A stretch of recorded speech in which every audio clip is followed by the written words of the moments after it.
Do you like books? I mean, really, really like books? Then you're in the right place. Each week, your host, Sam Hankin, interviews the best of today's top-selling authors and the up-and-coming superstars of modern literature. This is The Avid Reader. Here is your host, Sam Hankin. Hey everyone, welcome to another edition of The Avid Reader, brought to you by Wellington Square Bookshop. Thanks, as always, for joining us here and for the past, whatever it is, 12 years. Our guest today is Andrew Kaufman, author of The Gambler Wife, a true story of love, risk, and the woman who saved Dostoyevsky, published by Riverhead and released this August.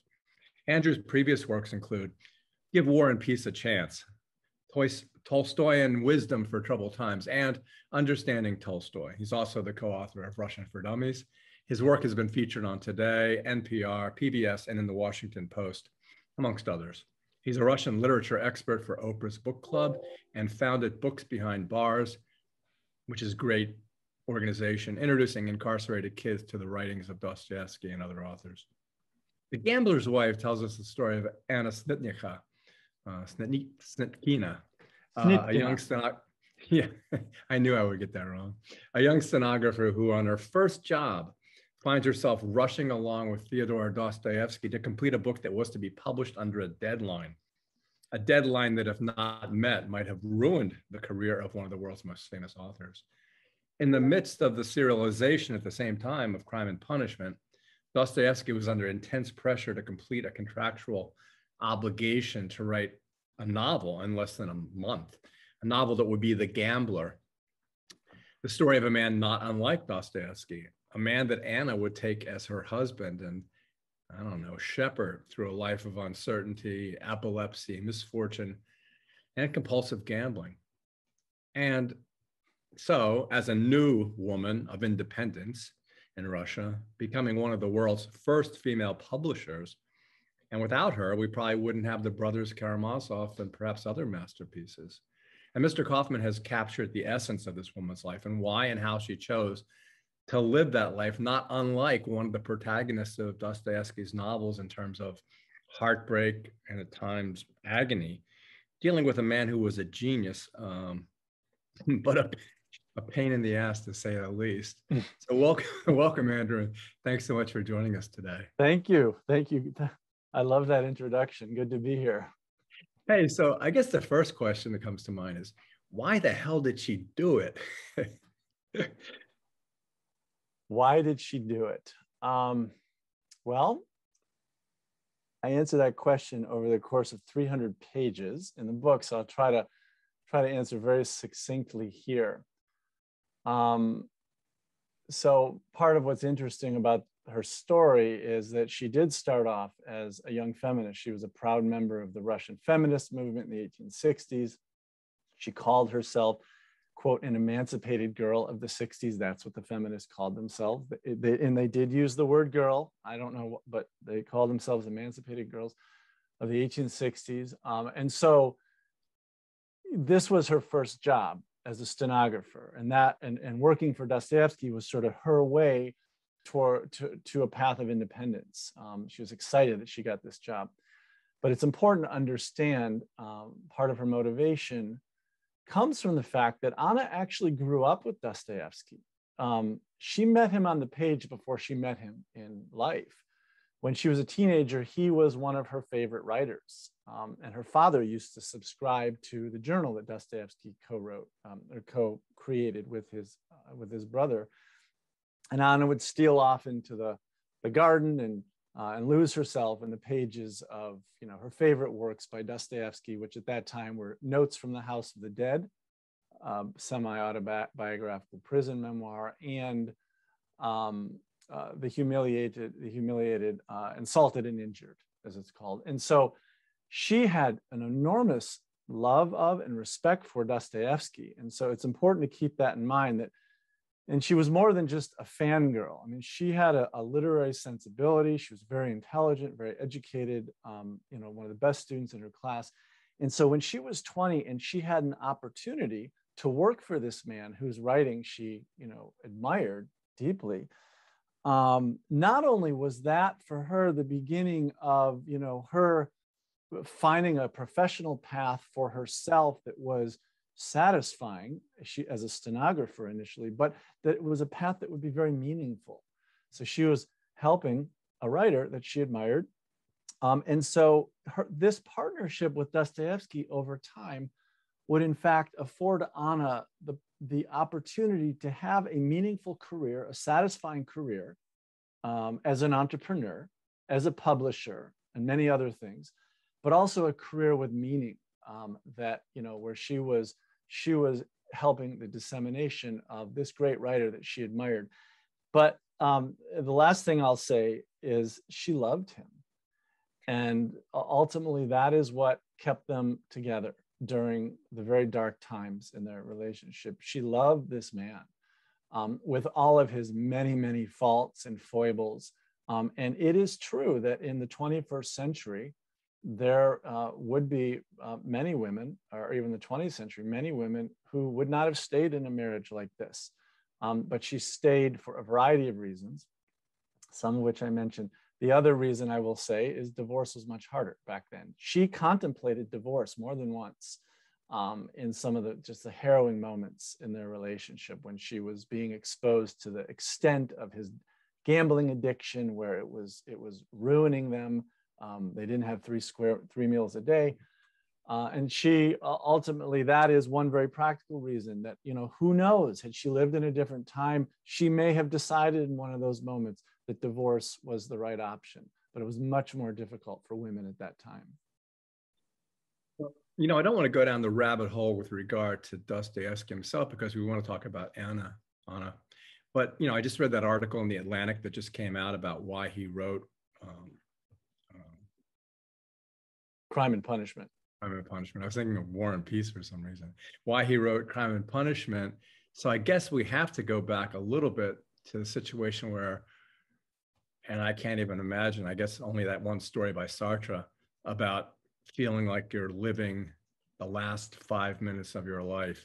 So you know a lot better than me. Maybe you could just, you know, I don't want to do that too much, but at least you can give us a little bit of background, because otherwise people wouldn't understand. Well, so I assume what you're referring to is where Dostoyevsky was in his life, in his career, when he met Anna. Yeah. And yes, that is important, because to kind of understand not only where he was, but had Anna not shown up when she did, we may not have Dostoyevsky. He had been in prison. So 7 years earlier, he had returned to Petersburg, Russia, after a 4-year prison sentence for his previous involvement in revolutionary activity. He belonged to what was called the Petrushevsky Circle, and they were trying to reform, and some extreme groups of sects of that society were trying to overthrow the government. Dostoyevsky was a part of that. In his youth, he was sentenced to, well, initially he was sentenced to execution, and he was about to be executed. And at the last minute, the Tsar, you know, it was a mock execution. The Tsar was just trying to strike fear in these young men, not actually kill them. But in lieu of that execution, he was sentenced to Siberian prison for 4 years, and then another 4 years of mandatory military service. Many of the other young men, and they were all young men who belonged to this Petrushevsky circle, went literally mad after that ordeal of mock execution. And so, and for Dostoyevsky, that would be a lens through which he would see so much of the world from that point on, a very apocalyptic view of things, a recognition that life is contingent, can be snuffed out in an instant. And so much of his philosophy in his later novels stems from that existential sense of terror. Well, so you can imagine he spends 8 years in Siberian prison. He comes back. He's a forgotten man. No one remembers Dostoyevsky because he hadn't produced anything really significant prior to his departure. And so he starts to reestablish himself. And he does start to get some traction with this journal that he publishes with his brother, with a couple of his early works, The Insulted and Injured, which is this very melodramatic novel about a struggling artist and a poor orphan girl. Also his semi-fictionalized prison memoir, Notes from the House of the Dead. So these are works that he started to publish afterwards. And even though these were important works, they weren't great works. So Dostoyevsky, and on top of this, so Dostoyevsky is really trying to establish himself as, one in the front ranks of Russian literature. And he hadn't done so yet. On top of this, he had a terrible gambling addiction. He was traveling to Europe every so often to meet up with his. Also, he had a lover, a secret lover that he was seeing, on the side. His wife, the wife that he had married after prison, was dying. And so his life was very much in shambles personally. His wife ended up dying. He made an attempt to propose to another woman named Anna. She rejected him in a very dramatic, darkly comedic story about how he proposed, etc. So he was longing for love. He was longing for companionship. He was trying to really let people see that he was not just an important writer, but a great writer. And he had epilepsy. And so his life was really in shambles in so many ways. And one of the things that was the straw that almost broke the camel's back is that because he was in debt and he had to get to Europe to gamble, he signed a terrible publishing agreement with the publisher that landed him in a pickle where he had to produce a new novel, as you mentioned in the introduction, by November 1st, 1866.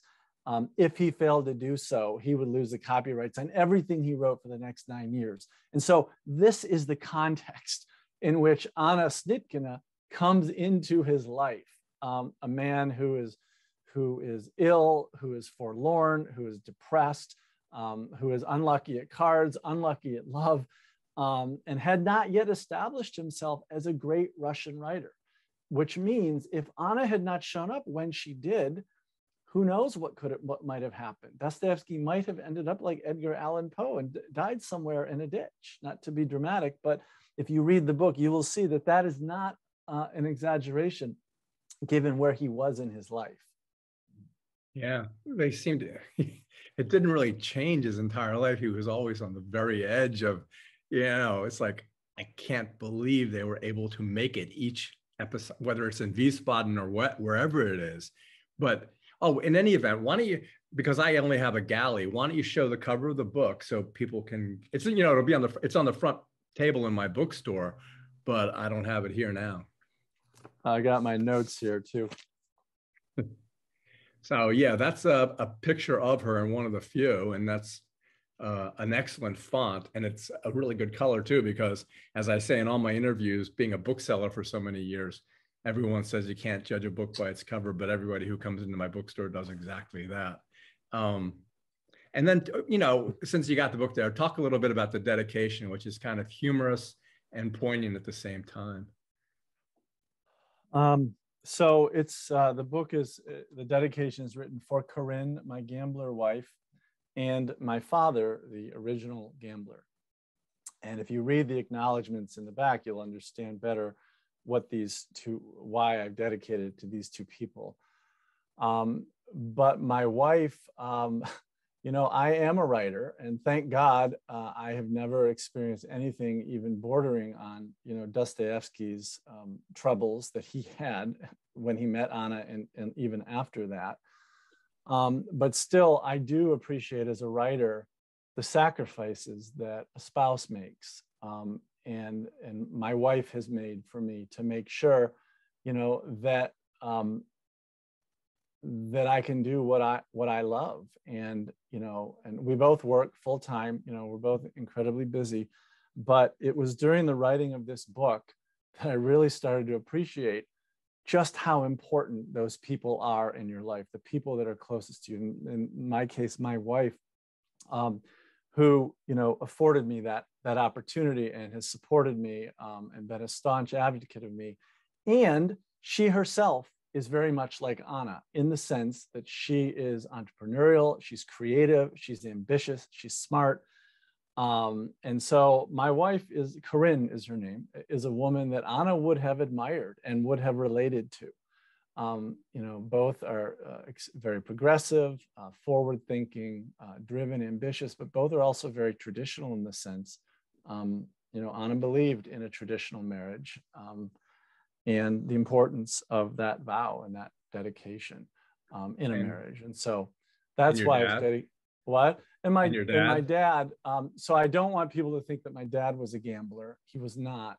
He's not a gambler like Dostoyevsky. My dad was an entrepreneur and a successful business person who understood the value of risk taking, who always encouraged me to take risks, to not play it too safe, because he didn't want me to be 70 years old and look back on my life and say, well, I played it safe, but I didn't really take the chances that I wanted to. My father also passed away during the writing of this book, which is another reason that it was important to dedicate it to him. And he was a huge supporter of mine as a writer, as a creative risk taker, and as a son. So as long as you have the book in hand, we were talking about reading a small passage from it. And the one you said you're going to read is great for me because kind of turned the book on its head for me, because I'm thinking, anyway, you tell a little bit about it and you can read the passage. So, and I think this passage will also help begin to make sense of why it's called The Gambler Wife. So Anna and Dostoyevsky, the first several months of, they got married. So what happened, she showed up in his life. She was a stenographer. They finished the novel, The Gambler. Thank God he saved his career. She saved his career. They fall in love. They get married. They have problems start right away with Anna's in-laws who hate her. Dostoyevsky's in-laws don't like her because she's an intrusion, because for years they had been taking advantage of Dostoyevsky financially, because he was very pliant, very gullible, and very generous. And so they recognize Anna as someone that stood between his pocketbook and them. And so Anna realized they had to get out of town, otherwise their marriage was not going to stay afloat. So she pawns her dowry. To raise enough money for them to get to Europe, to get out of town, to get to Europe, to go on a honeymoon. And things only get tougher from there. And so what she discovers when they're in Europe is that this man who wrote the novella, The Gambler, that she helped transcribe, that it was based on much more autobiographical of a work than she even suspected. She realized that Dostoyevsky had a gambling addiction. He took a trip a couple weeks into their honeymoon to Bad Homburg, and he sends her letters, these really desperate, pathetic letters, begging her for more money and asking for her forgiveness. And she would send him more, and he would blow that money too. And then he finally returns, and then they go to Baden-Baden.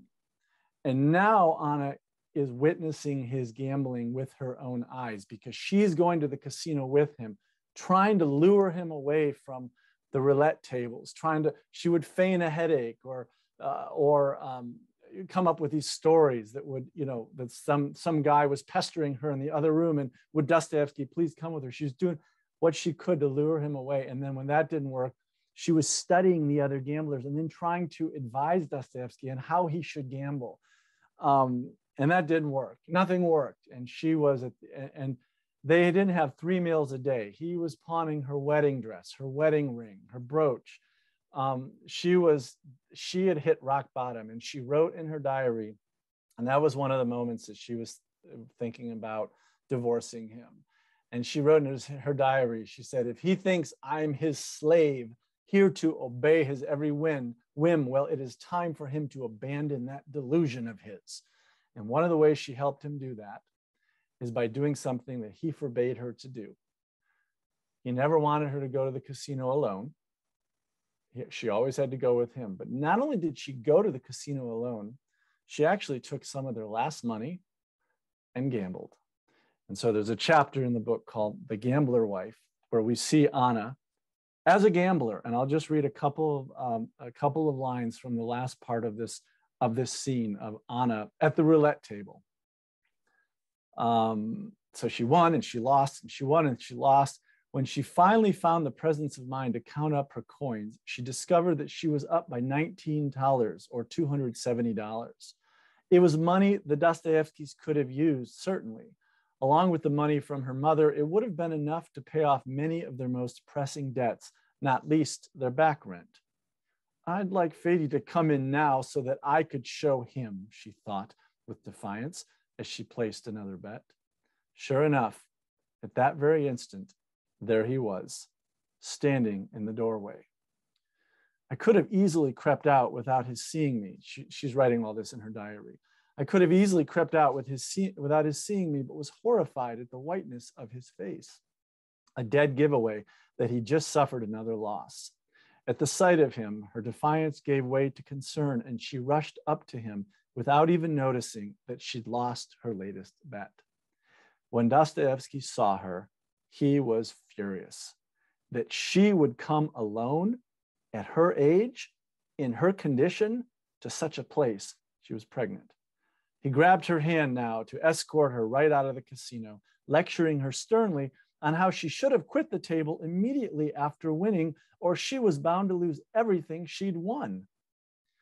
I've noticed things like that happen to you too, she responded bitterly, her defiance returning. Besides, she added, it wasn't such a tragedy losing a few 5 golden pieces, seeing as I had just had some money sent from Petersburg. Unlike her husband, she had managed to leave the tables with only $1 less than she'd come with. And I just want to say, by way of follow-up, I want to say, he started teasing her when they got back home. And for the next several days, he would tease her and he would say, boy, you're lucky. You know, my poor lost wife, you're lucky that I came just in the nick of time and saved you. And he started calling her my little gambler wife. Boy, you're lucky, my gambler wife, my little gambler wife, that I saved you just in the nick of time. And that phrase, gambler wife, just stuck out to me. And what I realized over the course of writing this book is Dostoyevsky was saying that condescendingly, but in fact, Anna was a gambler wife in every sense, in many more senses than even Dostoyevsky could have appreciated at that point in their relationship when he made that snide remark. And so that is why the book's title, after several years of working on it, changed from The Gambler's Wife to The Gambler Wife. Here's a question that I have. How do you pawn your underwear? I mean, seriously, I doubt that there's much of a market for either of ours, and then what do you do after you pawn it? What?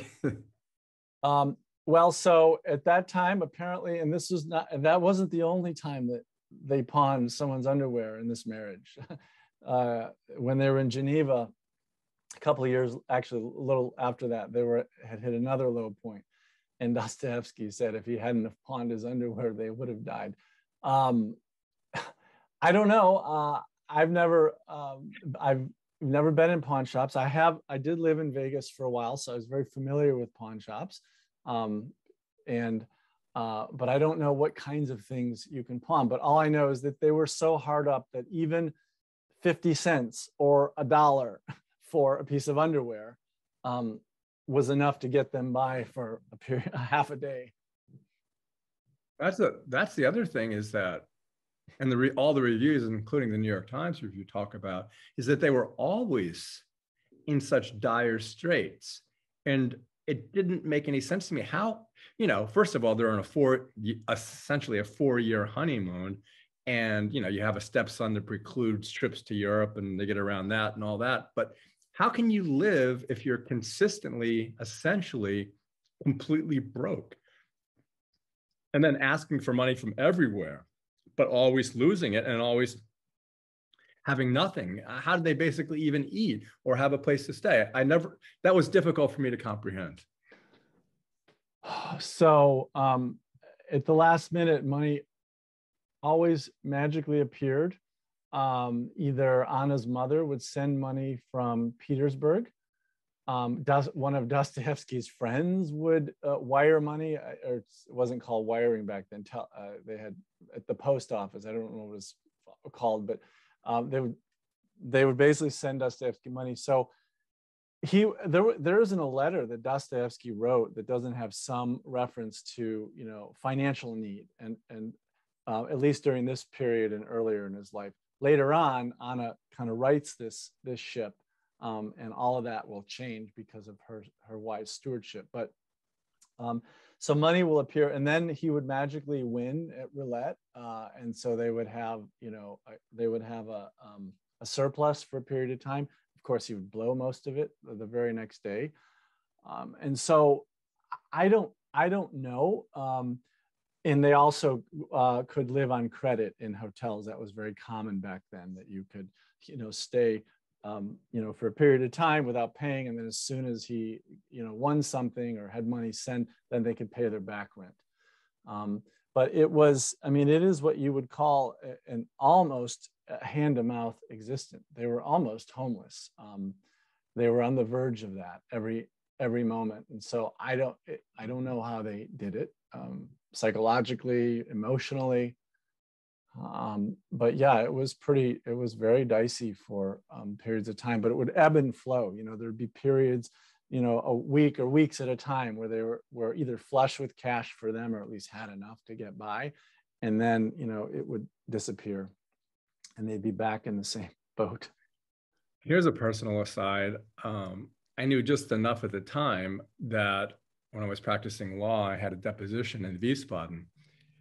And because of what I knew, I put on my best suit and carried a very thin umbrella like a cane and went to the casino and played roulette. And I actually hit the number, and then you always leave a chip on the same number you hit. And I actually hit it a second time. And then again, as we'll talk later, I'm Jewish. There's all these Germans around me.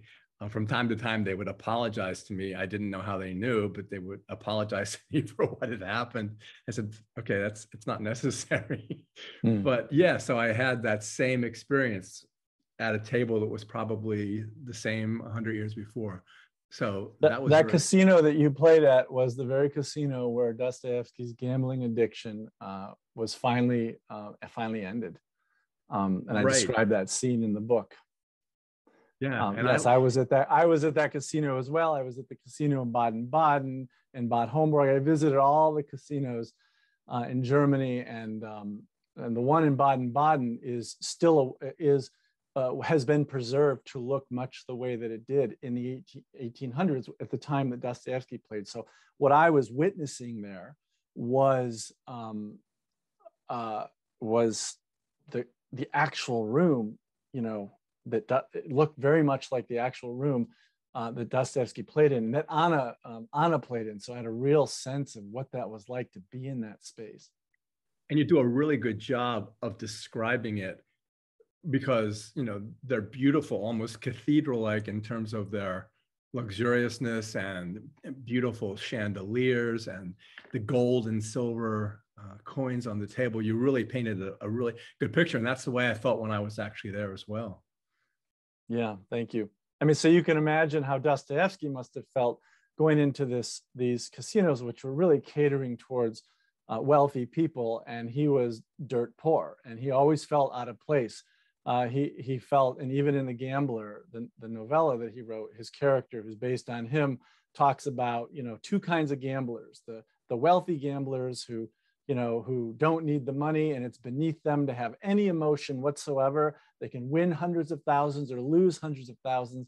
But the way that you prove that you're wealthy and upper class is that you don't let that bother you. And then there's the riffraff, people like Dostoyevsky, the plebeian gamblers, the ones who needed the money and for whom gambling was, and you see them around the tables like this. They're not calm, they're agitated and intense. And that's what Dostoyevsky was like when he was gambling, which is why he looked so out of place and felt so out of place in these elegant casinos. And then he paints all these characters in all of his books in similar straits, like Raskolnikov.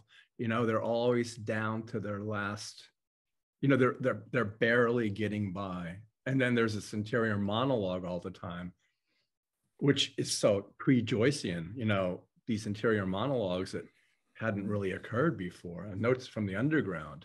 And that's why, as you say, it wasn't that it was reviled, but I don't think anyone got it, right? No, they didn't. It was ahead of its time. But just imagine being a 20, 21, 22-year-old woman like experiencing all of this. And that's what I try to communicate in that second part of my book called the Reckoning. The book is actually, the first section is called The Gamble. Of course, we don't know which gamble we're referring to here. There's been a lot of gambles taking place. Then the reckoning, and then the payoff. And that middle part of the book, which describes at length those 4 years, that harrowing honeymoon that didn't have much honey in it. And that Anna, like that she was by his side. She experienced all this. She stayed by his side. It's incredible. It's incredible. And Dostoyevsky, I just want to say, Dostoyevsky, even though he was an addict, he understood what gift Anna was giving to him. In fact, in one of his letters, he compared her to Christ, or someone that Christ would come for. He said, it's for those like you, that Christ would come. And if my wife's, if my wife said that to me, I would probably, be floored. I wouldn't know what to do with that. Or I think she was being ironic or cheeky. Well, Dostoyevsky meant that.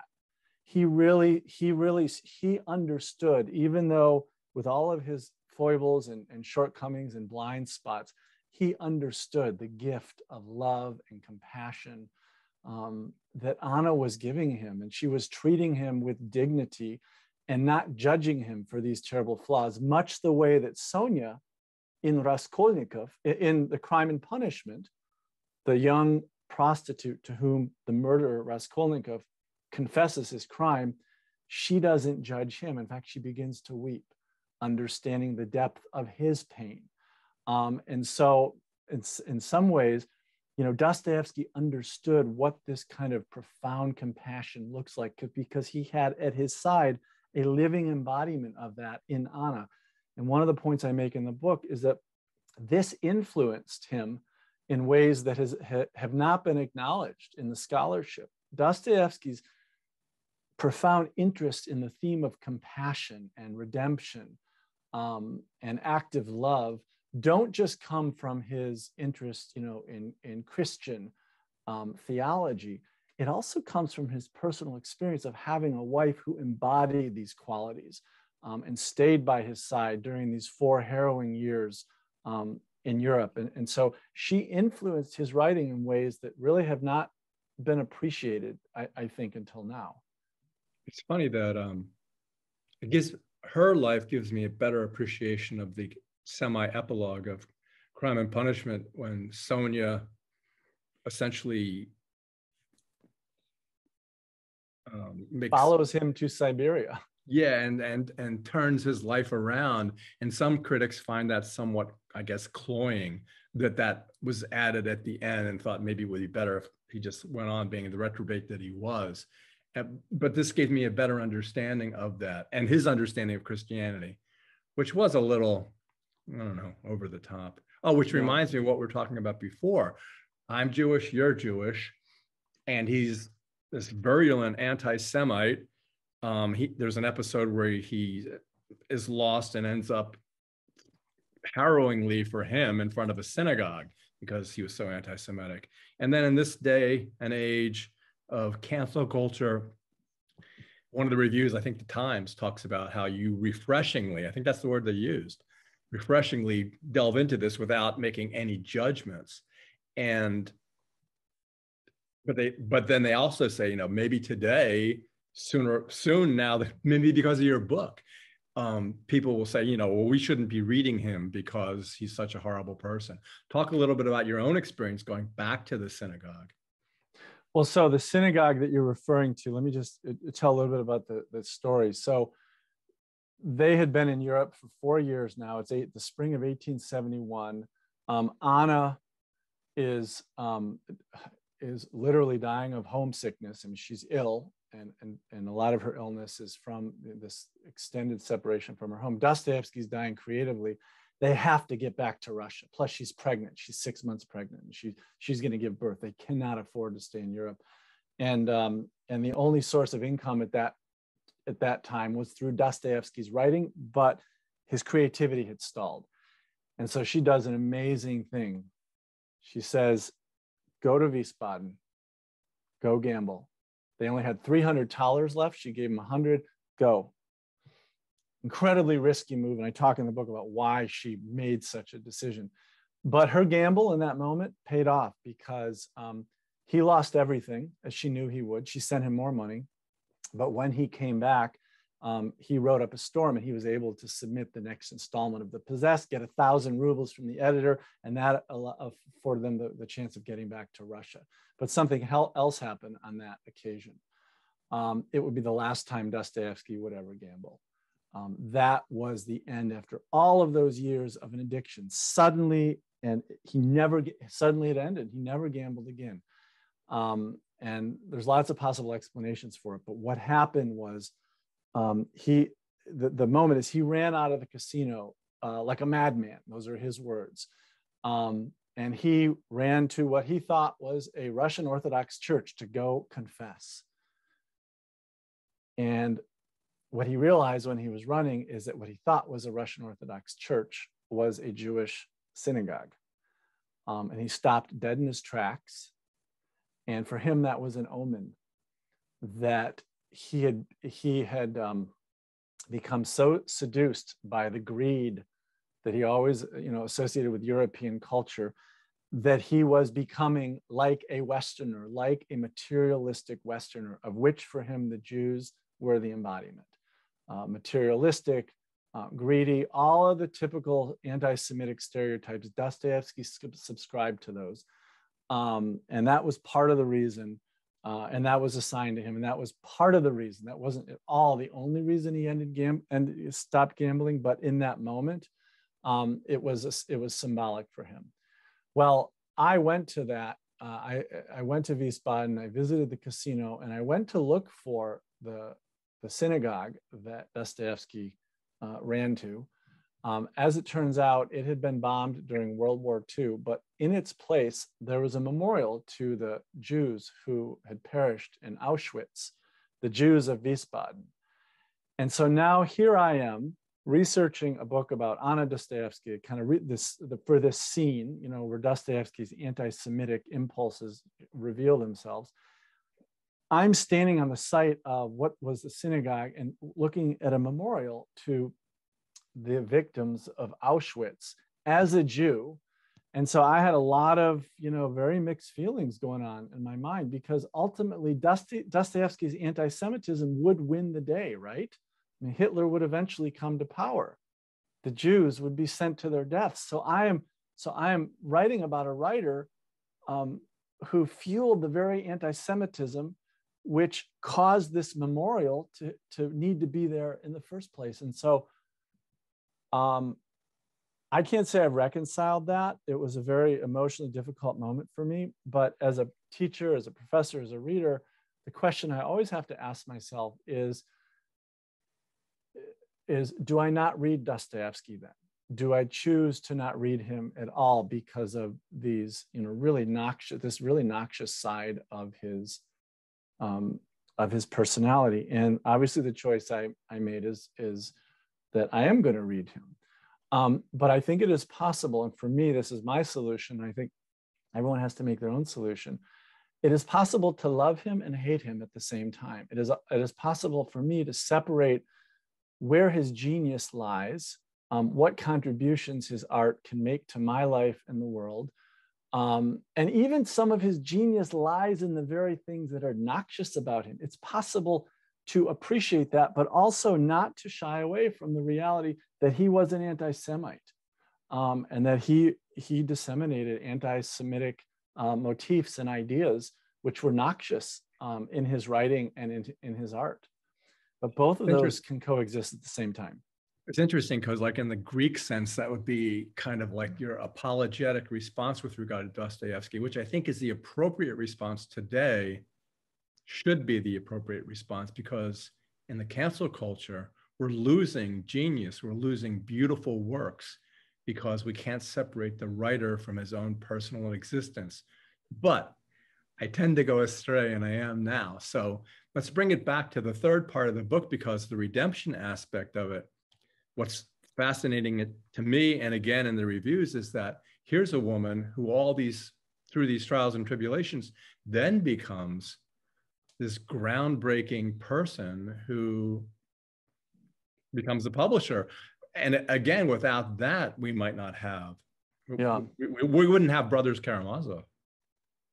So Anna had all of those qualities in her before she met Dostoyevsky. She was a risk taker. She had chutzpah, courage. She was ambitious. She was intelligent. But so she was kind of the makings of an entrepreneur were already there. But these 4 harrowing years, or 5, the first 5 years of her marriage with Dostoyevsky, really shaped her in profound ways. And she would channel all of the lessons, the life lessons that she would learn during that time into what would become an incredibly challenging, risky career as Russia's first female publisher. And that's important to emphasize that. All of her family and friends said, don't do this. Don't take any chances. No woman has successfully run her own publishing business, a cutthroat business. Don't do it. Well, Anna listened to them, but then she did her own research. She went around to the bookstores.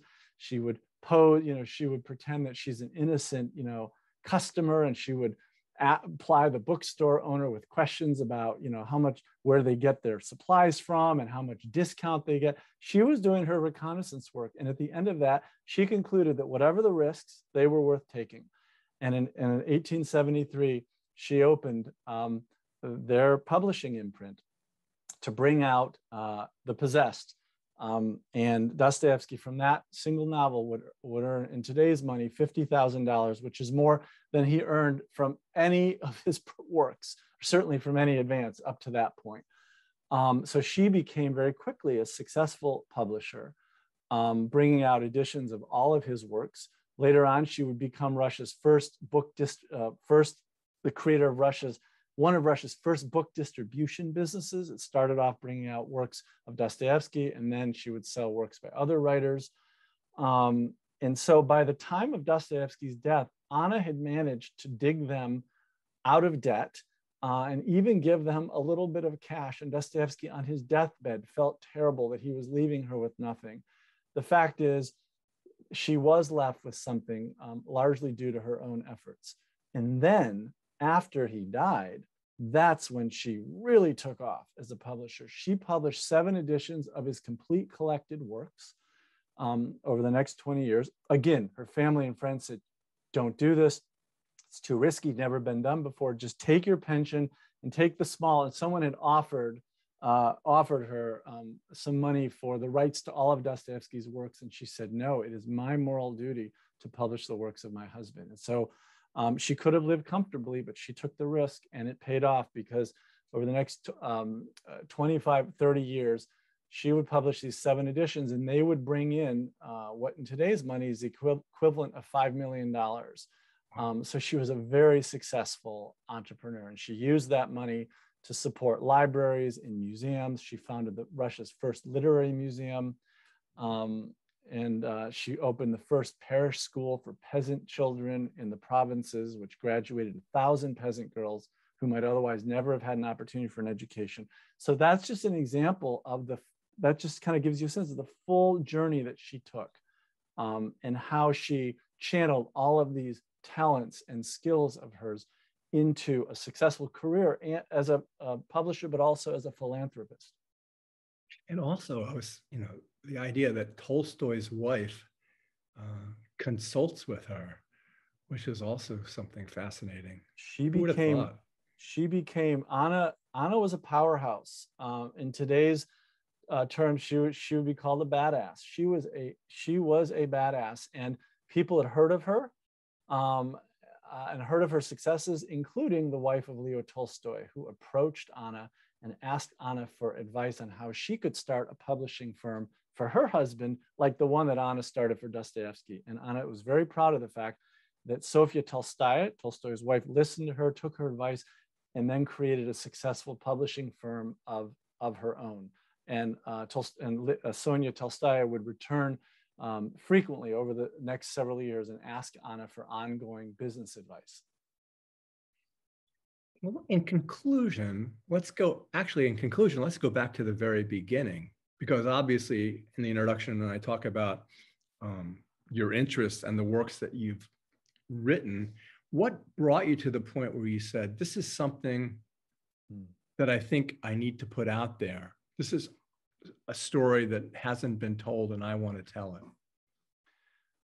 So I'm glad you asked that question, because I think my journey to this book is important. So I was always a Tolstoy guy for years. I wrote 2 books on Tolstoy, my last one in 2014 called Give War and Peace a Chance, Tolstoyan Wisdom for Troubled Times. But it wasn't until I started teaching in a prison. I have a program at UVA where I take my undergraduates to a juvenile correctional center and now an adult prison, and they discuss classics of Russian literature with incarcerated populations. It wasn't until I started working in prison that I started to appreciate the genius of Dostoyevsky, and my interest shifted from Tolstoy to Dostoyevsky, because Dostoyevsky was himself incarcerated. A lot of the themes in his works really resonate with this group. So, being a scholar, I started digging into the research on Dostoyevsky. I started reading the biographies about him, and I kept coming across this name, Anna Dostoyevsky, his second wife. And it was clear, even from the biographies, that she was important. But it wasn't until I started digging into her memoirs and her secret diary and her archival material that I came to appreciate she wasn't just important in his life. She made a definitive difference. She saved him in every sense. And were it not for her, I do not think we would have the Brothers Karamazov or The Idiot or The Possessed or any of the great works that Dostoevsky wrote after she came into his life. And so it was important to me that people knew this, that they knew this story. And even as my research went even deeper, I started to realize it's not just what she did for Dostoevsky, it's what she did for literary history. It's what she did in her own right as a successful entrepreneur and publisher and philanthropist. She was an extraordinary woman.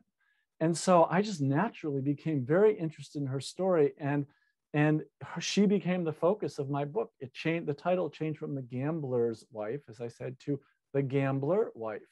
And it was very important for me for people to appreciate this woman whose story has never been told before in English and only twice in Russian, and to appreciate not just what she meant to Dostoevsky, but who she was in her own right, and her complexity and her subtlety and the risks that she took and the decisions that she made. That she made. Her story had to be told, and so that is ultimately why I wrote this book, and I loved every minute of it. And as a bookseller, those are the books that I and my staff are going to tell somebody, you have to read this, because it's the stories that haven't been told. I could show them a book about the Titanic. There literally are 150 of them, I think, but this isn't there. And people who know Dostoevsky or even don't, this is a story that should be told. And I thank you, and I'm sure many people will thank you and appreciate the fact that you took this Herculean effort to talk about someone who otherwise might not be known by most Americans. So thanks, Andrew, and thanks for talking with us today. Thank you. And I also want to put a plug out for Wellington Square Bookshop. If you are interested in buying the book, please buy it from Wellington Square Bookshop. We want to support our indies, and I really do appreciate you giving me the platform today to talk about my book. It's my pleasure. Thanks. Thank you.